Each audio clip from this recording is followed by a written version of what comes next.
Greetings, Deep Dive Podcast listeners. This is your boy, Sam Oram, coming at you with another episode of the Deep Dive Podcast. Welcome one and all to this Thursday night's episode. We are so excited to get a chance to, just kind of get with you once again. I tell you what, every Thursday, I talk about the growth of the Deep Dive Podcast and how we've expanded and really touched so many people's lives around the world, quite frankly, with our messages of empowerment. And man, it has been very impressive. Not so much the podcast, but how people's lives have changed just with hearing some of the messages of the podcast. I get a lot of feedback through the Deep Dive Podcast Facebook group and just some other things, platforms, and just to hear some of the messages from you guys that talk about how we have changed your lives or done some things that can help you out. It really touches my heart. So I really appreciate that. Those of you who have been following us, we're now in season 3. And for those of you who have been following us from the very beginning, I really appreciate your support. It means more than you can even imagine. But then there are others every week who are new to the Deep Dive Podcast platform, and I want to welcome you as well. We have a lot of fun, but we talk a lot about topics of empowerment. I know I've been promising having guests on most of this season, but when I ask you guys about the topics every week through the Facebook group, most people still like the topics of empowerment because it's something that you can tangibly use. You're not just being entertained, but you're always learning something. But I got to get some of these guests on. So over the next few weeks, I promise you, I'm going to get the guests on. They've been waiting. I've been waiting. So we're going to kind of mix them in with the message of empowerment so we can have empowerment and entertainment. All right. So with that, guys, I want to hop into tonight's topic. And it's a very important topic. It's not like it's so deep, but it's a very important topic. And it's really talking about how to live the dream. Now, there are variations of what that means, how to live the dream. I know most of us are familiar with the, MLK, Martin Luther King, and his I Have a Dream speech and what all of that is about. But for us here, 2023 and beyond, it still means that, but there's also additional components to what the dream is. And I think that's a good place for us to start, understanding and recognizing what is the dream? Where are we with that dream? Yeah, we're still in a position where, just like Dr. King talked about, we want to continue to fight for equity and justice for all people. That is an ongoing fight. But I got to be honest with you, I think the fight is different than it was even just 3 or 4 or 5 years ago, 10 years ago, 15 years ago. In some cases, it feels like, I don't know whether or not this is true, but it feels like we're retrogressing. We're going backwards in a lot of areas, not just in the Black community, but just in the country, in the world, quite frankly. Racism is at levels that hadn't been seen for many years, statistically showing. And FBI talks about a lot about homegrown terrorism, the revamping of Ku Klux Klan and things of that nature. And it is not, living a dream is not just about politics or racism, but those things affect how we can move forward. So we have to be cognizant of what that means. What is the dream? What does that mean? How do we get to a certain point? I remember when I was growing up, that quote unquote American dream was to have, $100,000 house or $100,000 job and 2.5 kids and a spouse and a picket fence and you good, right? That was like the American dream for a lot of people. As I got older and was able to kind of think and educate myself, I realized that that's not the reality for most people. That's just a method of conforming, and that's not my lifestyle. My lifestyle is not to conform. My lifestyle is to thrive. So the what the dream means to me may be different than what it means to a lot of other people because my whole thing is to just continue to win at the highest level. Dr. King talked about living in a world where all people were treated with dignity, and all people were treated with respect, regardless of their race, regardless of the gender, regardless of their background. And it appears that we're doing anything or everything counter to that. I don't mean so much in the Black community, but when you start to look at a lot of decision makers around the country and people who are just intentionally, it appears they are intentionally um, trying to take us back to a place that we fought so hard to leave. And I think they're really trying to be intentional in taking us back to that place. You know, it's funny as I'm talking about this, and I'm kind of being careful with careful with some of my words, and because someone, I don't know, I don't know how people, everybody, so many people hear the podcast everywhere, but somebody sent something, some kind of email, want to get to the owners of this particular podcast and the owners of, because they had a complaint about some things that I was saying, and racial type things and things of that nature, and they went through all of this stuff. And let me just tell y'all something. Couple things. I'm gonna be nice because I've been practicing on being nice. So just let me just say it in a nice way. I own the podcast and I own the radio station that it airs in 172 countries. Period. So, I'll just leave it there. Okay. She eventually got to the owner and she was pleasantly or unpleasantly surprised. And anyway, I'm all off my message. I don't want to, I guess the point I'm trying to say is this. I think a lot of this started by taking prayer out of school. I really do. And I think it's been a snowball effect. And probably still talking about the dream, but I think there's been a snowball effect um, ever since prayer has been taken out of school. Because where there are no borders, right, there is no discipline in how people can treat other people. And so the thing that Dr. King talked about, treating people with dignity and respect, regardless of the race, regardless of their gender, regardless of their background. Well, if you have no anything goes in your world, then that's going to take us back. Well, we still have to be able to thrive, even in the midst of all of the things that people are doing to kind of take us back. And I'll just leave that at that. And let me just put a positive spin on it as I move forward with the podcast. And the bottom line is this: regardless of where you are in your life, regardless of what it is that you're seeking to do, at the end of the day, you have to put yourself in a position to be in control. That's what you have to do. You have to put yourself in a position to control your own life, to control your own future, and in fact, create your own future. You have to be the ones to do that. When you're able to do that, then you can circumvent whatever anything that's going on. I mean, gas prices may go to $4 or $5 a gallon. Well, there are people who don't care that gas prices are $4 or $5 a gallon. Is that if that's what it is, then they pay for it and keep it moving. Why? Because they have built themselves or built their financial situation to a point where it's greater than the challenges. And if we can all get good at doing that, then we can live our version of the dream, whatever that may be. Now we have made progress. I can say that we have made progress since Dr. King's time, but there's so much more that we need to do. So much more that we need to do. Um, Not only to continue his legacy, but to build upon that in a way, again, that we can control our future.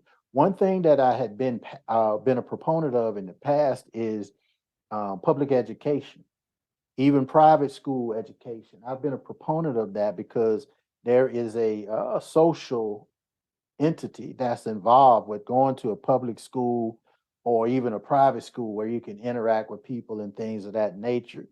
But as people are trying to, take people back through education, miseducation, non-education, and things of that nature, then now I'm starting to think, man, it may be prudent for people who have young kids to just do a lot of homeschooling. even if there's some kind of co-op in terms of public education and homeschooling, it is going to be critical if you have toddlers now for, their growth over the next 20 years or 15 years, whatever it may be, to make sure that they're educated, full circle education in terms of what that means from a public educational system, but also things that they may not be taught through public education, but they need to know.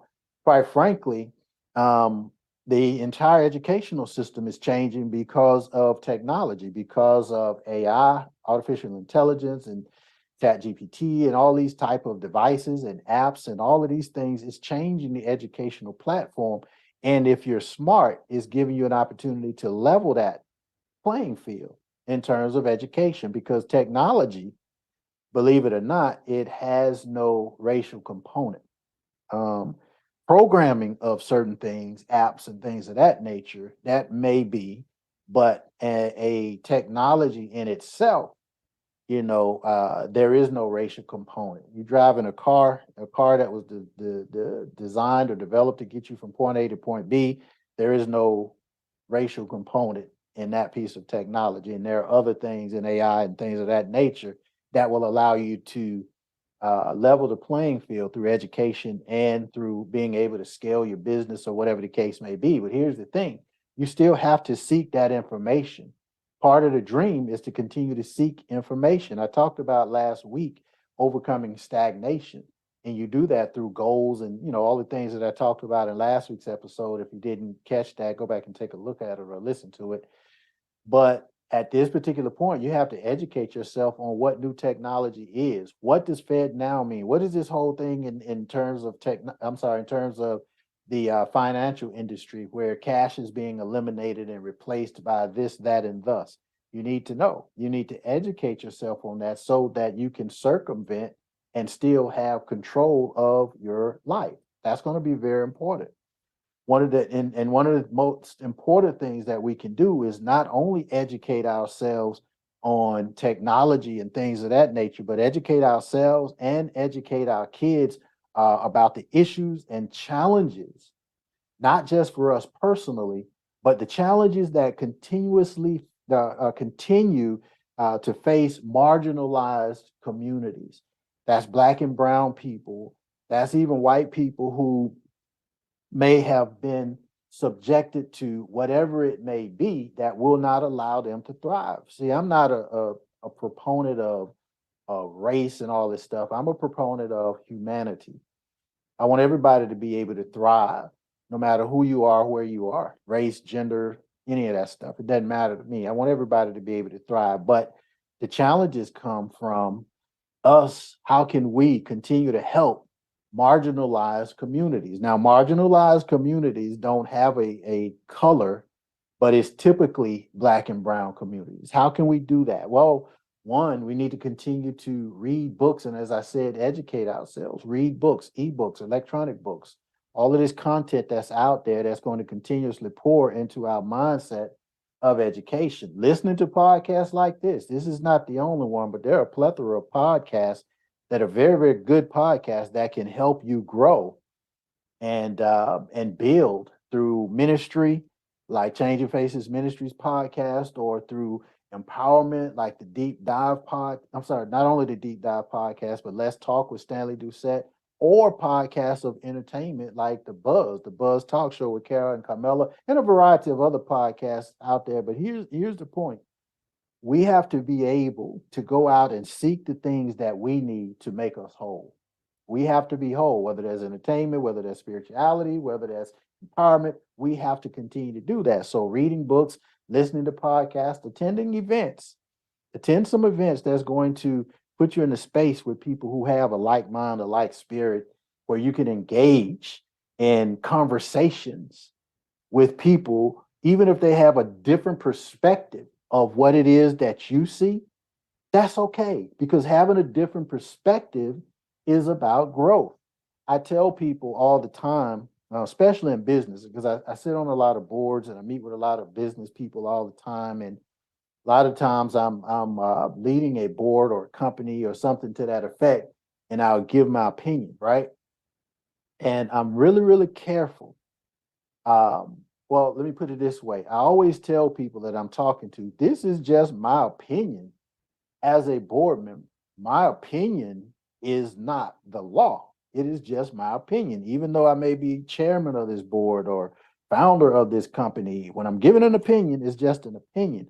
Why do I share that? Because you need a different perspective in order for you to grow. If everything that I say, um, even if it's an opinion, it becomes a law, then there's no room for growth. Not for me, not for my company. I remember a board, a high level board that I sit on, and the chairman of that particular board, would share their opinion. I'm not gonna say it's man or woman, I know how y'all are, but the chairman of the board would share their opinion, and then everybody on the board, oh, okay, okay, all right, well, we'll do this, let's do this, let's do this, and here I come. Here, I'm always creating trouble, even on somebody else's board. I'm creating trouble. I'm like, no, no, no, no, no, no. Hold on, players. Just because this is this is just so arrogant of me, but just because they're the chairman of this board and they gave an opinion, that doesn't make it law. I'm not going to do that. I don't follow that. First of all, it doesn't make sense. Explain to me why you said what you said. Explain to me why that made sense.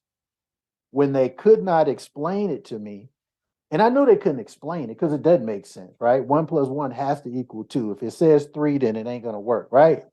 But the reason I did that is so that the people who are a part of the board understand that that was just an opinion. That's just an opinion. An opinion can't be disputed because it is an opinion, but an opinion is not the law. An opinion is not the law. And that's the point I wanted to make with that board.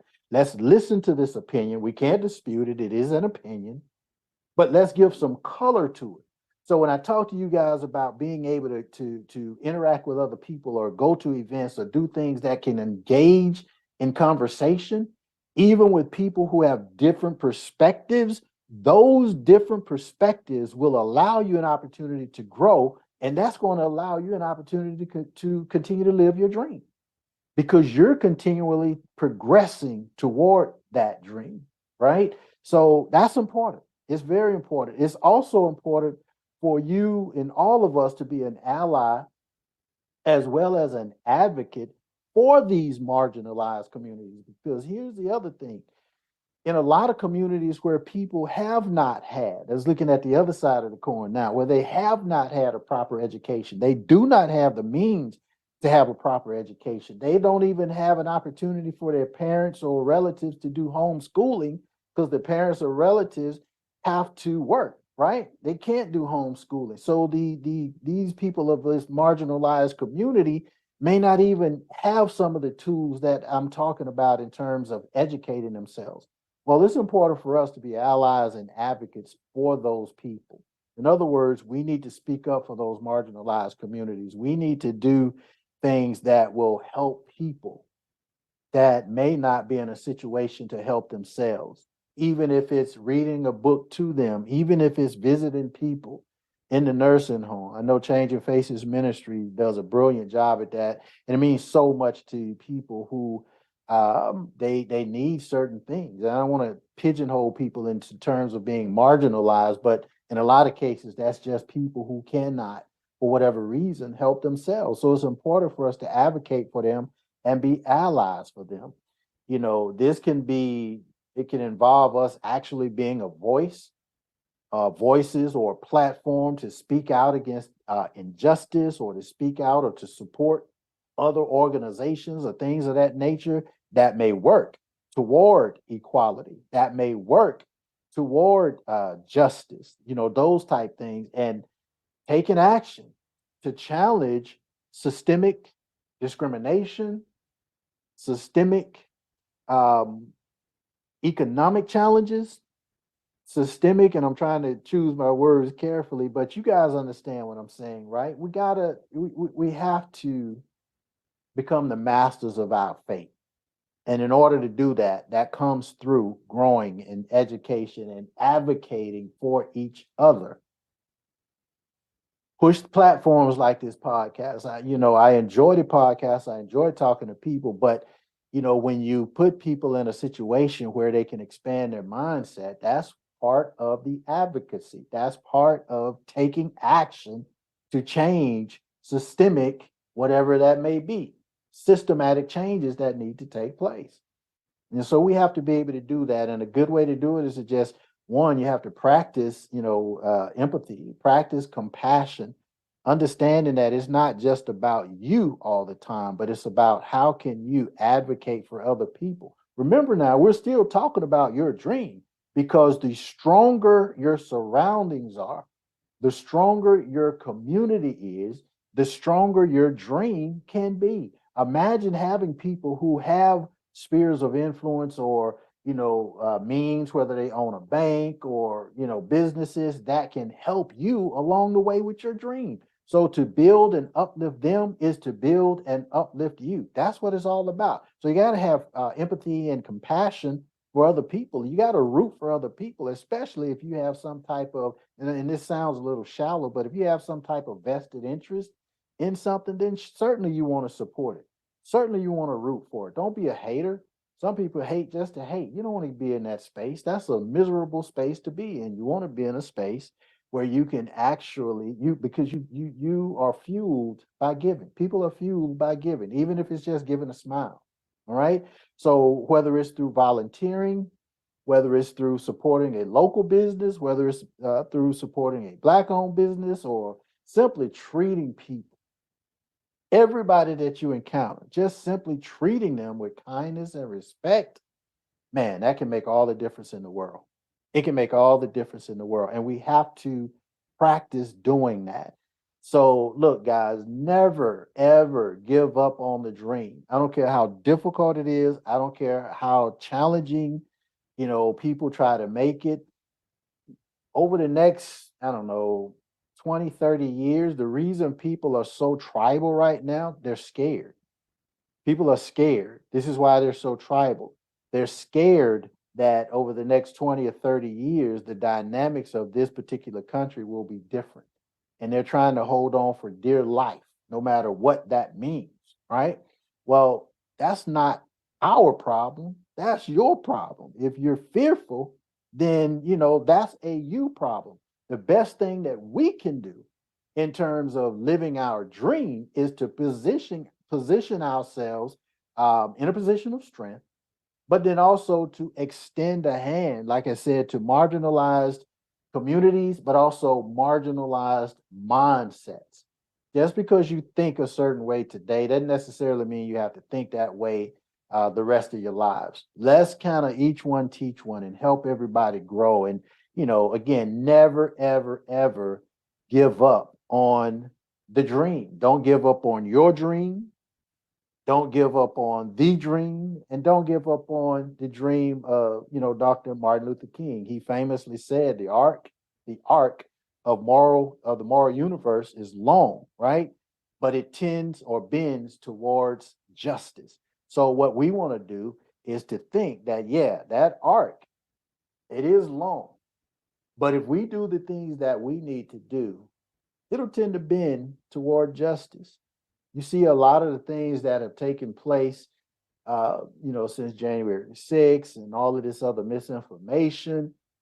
We're sticking it out. If you stick it out long enough, that arc that Dr. King talked about, that moral universe that he talked about, talking about it is long. But if you are paying attention, it is starting to bend toward justice. That just means you have to have stick-to-itiveness. Have that stick-to-itiveness for your dream. Have that stick-to-itiveness for your family, your kids' dream, and also have that stick-to-itiveness for generations yet unborn. If we can do this together, then all of us can live our dreams together. And that's the end of the day, what we're all supposed to be doing anyways. All right. So with that, guys, thank you so much for joining me on this week's episode of the Deep Dive Podcast. I enjoy sharing this with you. And, continue to like, subscribe, download, and share. Make sure that you're spreading the message of the Deep Dive podcast to people, your family, your friends, people around the world. And again, go to the website, the Deep Dive Podcast.live, Live, and listen to some previous episodes. Continue to grow, continue to build, continue to share. God bless each and every one of you, and I'll see you on the beaches of the world.